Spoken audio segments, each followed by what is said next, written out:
매일 성경과 함께하는 오늘의 큐티 시간입니다. 8월 12일 오늘의 말씀은 예레미야 18장 13절에서 23절입니다.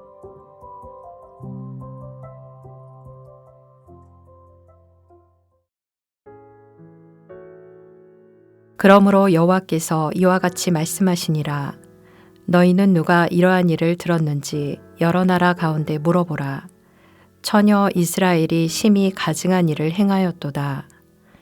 레바논의 눈이 어찌 들의 바위를 떠나겠으며 먼 곳에서 흘러내리는 찬물이 어찌 마르겠느냐. 무릇 내 백성은 나를 잊고 허무한 것에게 분향하거니와 이러한 것들은 그들로 그들의 길 곧 그 옛길에서 넘어지게 하며 곁길 곧 닦지 아니한 길로 행하게 하여 그들의 땅으로 두려움과 영원한 웃음거리가 되게 하리니 그리로 지나는 자마다 놀라서 그의 머리를 흔들리라.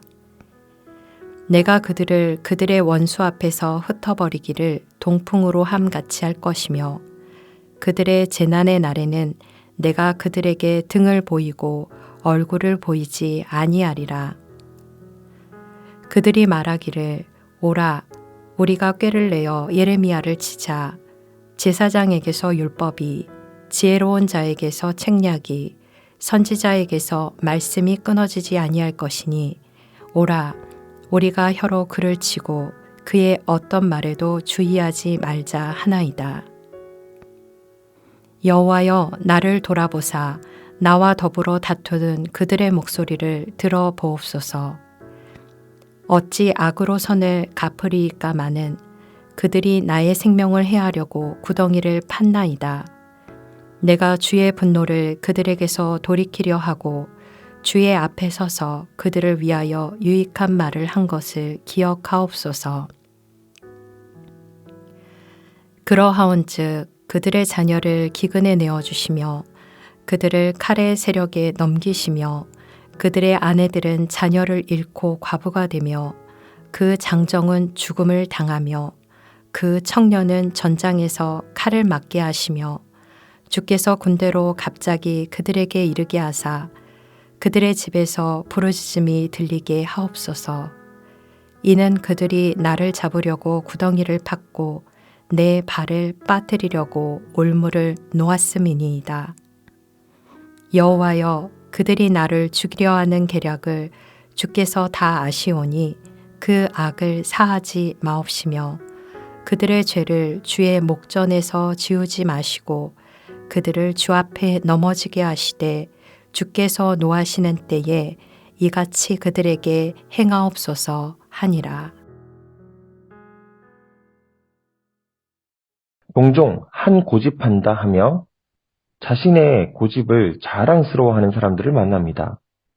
뻔히 안 좋은 결과가 보임에도 불구하고 내 고집대로만 가려는 사람들을 볼 때마다 너무 안타까운 마음이 들 때가 많은데요.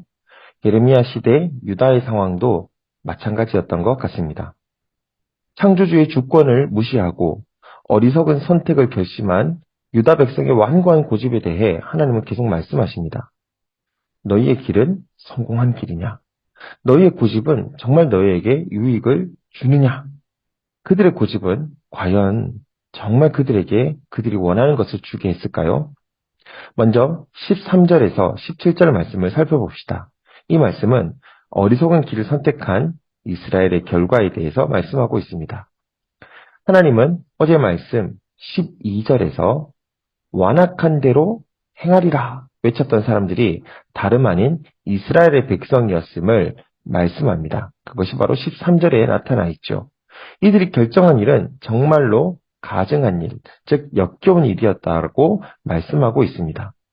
하지만 이들의 완악함을 따라 결정했던 이 어리석은 결정은 정말 바보들이나 하는 어리석은 결정이었습니다.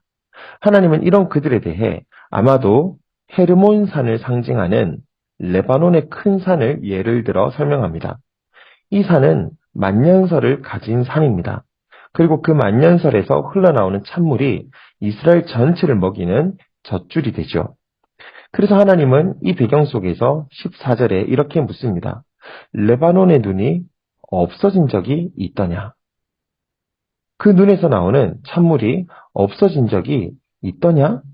이렇게 이야기를 하는 것이죠. 왜 이런 말씀을 하실까요? 이 말씀은 이렇게 묻는 것입니다. 너희를 향한 하나님의 공급하심이 끊어진 적이 있느냐? 너희를 향한 하나님의 은혜가 끊어진 것을 본 적이 있느냐? 너희를 향한 하나님의 보호, 돌봄이 끊어진 것을 너희가 본 적이 있느냐? 없지 않느냐? 그런데 이 14절을 보면 그런데 어떻게 이렇게 끊임없이 공급하시는 하나님을 너희가 잊을 수 있느냐? 이렇게 말씀하시는 것이죠. 그런데 이들은 어땠습니까? 하나님을 잊었습니다. 생수의 근원 되시는 하나님을 잊었습니다. 왜요? 15절을 보면 그들의 눈과 마음을 사로잡은 허무한 우상들을 섬겼기 때문입니다. 그리고 그 우상 숭배는 옛 길을, 즉 이들에게 복을 주시는 하나님의 옛 언약 길에서 넘어지게 만들었습니다. 그리고 그들로 하여금 엉뚱한 길을 가게 만들어버렸습니다. 그 결과 17절에서 어떻게 설명합니까? 이들은 원수 앞에서 흩어져 버리게 될 것입니다. 그리고 16절 말씀과 같이 모든 이들에게 놀림거리가 되어 조롱당하게 될 것입니다. 오늘 우리는 어떤 선택을 하고 있습니까? 오늘 우리는 끊어져 버린 적이 없는 은혜를 주시는 레바논의 큰 산과 같은 하나님을 우리는 기억하고 있습니까? 내 삶에 한 번도 빠짐없이 공급하시는 하나님의 은혜를 혹시 잊고 살고 있지는 않습니까? 혹시나 내 계획이 최고야 하며 우리에게 은혜를 베풀어 주시는 하나님의 뜻을 무시하고 다른 방법을 찾고 다른 신들을 찾아서 다른 현실을 찾아 살아가고 있지는 않습니까? 그렇다면 돌이켜야지 살 수 있습니다. 이 18절에서 23절을 보면 이런 상황 속에서 예레미야의 기도가 나옵니다. 심판의 메시지를 예레미야를 통해 완고한 백성들에게 선포하게 될 때 완고한 백성들은 절대로 듣지 않습니다. 오히려 18절을 보면 꾀를 내어 예레미야를 제거하려고 합니다. 18절에서 말하듯이 제사장에게서 율법이, 지혜로운 자에게서 책략이, 선지자에게서 말씀이 끊어지지 아니할 것이니 우리가 예레미야를 쳐버리자, 그를 제거해버리자 하는 것입니다. 이제 이들은 그들에게 하나님의 말씀을 통하여 찔림을 주고 그들을 다시 돌아보게 만드는 말씀의 전달자를 공격하여 그를 끊어버리려고 합니다. 그 책략은 굉장히 야비하고 계획적입니다. 이것은 악한 계략입니다. 그러나 이것은 하나님의 백성들이 늘 겪어왔던 현실이기도 합니다.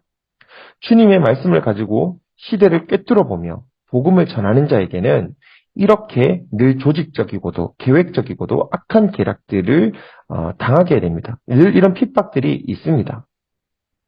예레미야에게 임한 이 고난은 모든 선지자들이 당한 고난입니다. 예수님이 당한 고난입니다. 그리고 예수님의 후예인 교회들이 이 땅에서 당하는 고난입니다. 이런 이들에게 맞설 수 있는 방법이 무엇이 있겠습니까? 바로 하나님밖에 없습니다. 고난 가운데 의지해야 할 분이 하나님밖에 없음을 선지자가 가르쳤듯이 이제는 자신의 가르친 대로 자신을 위해 하나님께 간구합니다. 그것이 19절부터 23절의 말씀입니다. 그는 억울한 상황을 하나님께 아뢰입니다. 하나님의 도우심을 간구합니다. 주여 나를 돌아보옵소서. 주여 그들을 심판하옵소서. 주님 나를 이끌어 주십시오. 이것이 하나님의 사람들이 사는 방법입니다. 우리가 의지해야 될 방패는 오직 하나님밖에 없습니다. 그 나라가 오고 그분이 다시 오실 때에 우리의 억울함을 그분이 기억하시고 우리의 기도를 들으시며 이 땅 가운데서 우리의 삶을 평안으로 인도하실 것입니다. 사랑하는 여러분, 오늘 우리는 어떻습니까? 하나님의 복음을 들고 사는 사람으로서 이 세상의 강력한 저항과 마주하고 있습니까? 오늘도 우리는 이 상황 속에서 나를 넘어뜨리려고 하는 이 세상으로부터 내 방법과 나의 계략이 아니라 하나님을 의지하며 의뢰하고 있습니까? 기도하겠습니다. 하나님 아버지 감사합니다. 오늘도 우리에게 끊임없이 부어주시는 하나님의 손길을 바라봅니다. 메마르지 않고 한 번도 끊어져 버린 적이 없는 주님의 돌보심을 바라봅니다. 오늘도 이 모든 것을 더하여 주시는 주님의 은혜를 기억하고 이 시대 가운데서 예레미야처럼 온전히 주님을 의지하여 힘을 얻는 우리 모두가 될 수 있도록 은혜를 베풀어 주시옵소서. 예수님의 이름으로 기도합니다. 아멘.